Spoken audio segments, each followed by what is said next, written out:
There's food ready to be served, tickets. I mean, all of that had to come to just a screeching halt. The Big 12 Men's Championship back this year, bigger than ever. The men's college basketball tournament tipped off today. 5 years ago, though, in 2020, things looked a lot different. Thanks for joining us at 9. I'm Bria Love. And I'm John Holt. Hard to believe. March 11th, 2020, COVID-19 declared a pandemic. Kansas City and the Big 12 were at the epicenter of major decisions being made on how to proceed. Fox 4's Dave DeMarco was at FanFest in the Power and Light District on that night 5 years ago. Live again tonight with a look at how things are going now. And Dave, a look back at those pivotal decisions at the beginning of the pandemic. And pretty strange that one night could seem really like a lifetime ago, and just yesterday, all in the same moment. I spoke today with Kansas City Sports Commission President and CEO Kathy Nelson about all of those decisions that were going on that morning and that night inside the arena here behind the scenes.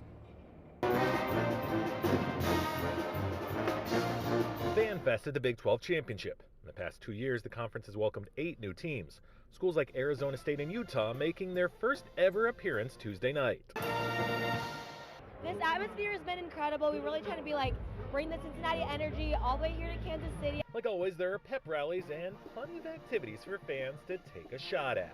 Just being able to come out here and see K-State fans and just be all in one area. On March 11th, 2020, the Wildcats were the last team to claim victory in that tournament. It's kind of heartbreaking. But it wasn't the game for the trophy.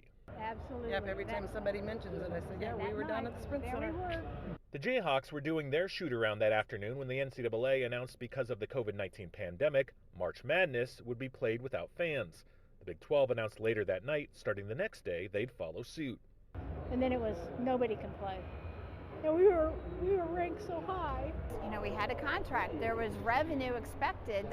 The establishments in and around the Power and Light District were expecting fans. Kansas City Sports Commission President and CEO Kathy Nelson was inside T-Mobile Center that next morning as Texas and Texas Tech were preparing to play, meeting with league officials when the decision was made to cancel the tournament.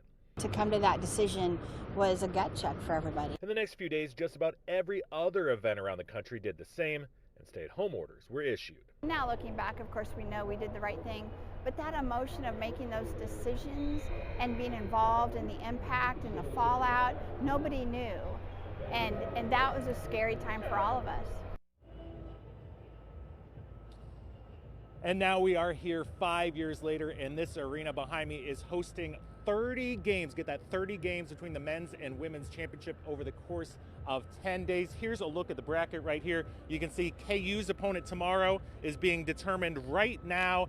And John, if you take a look over here, it looks like K-State's already moved over into tomorrow. And I know Rob and Harold are going to have highlights of that affair earlier tonight coming up in sports. And the good news this year, Dave, K-State won't be one of the last teams playing. The tournament goes on. Dave DeMarco live downtown 5 years later. 5 years ago, the first major sports league to shut down for COVID-19 was the NBA. At 8:30 on the night of March 11th, the NBA shut down the season until further notice after one of the league's star players announced he had tested positive for COVID-19.